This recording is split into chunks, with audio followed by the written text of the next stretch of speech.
Home, se nos dá forte, se nos dá forte, non fantedes que é moi peligroso, Bueno, Vale.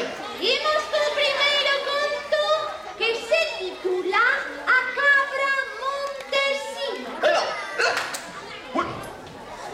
A cabra montesina ten os seus orixes nos gitanos romanos.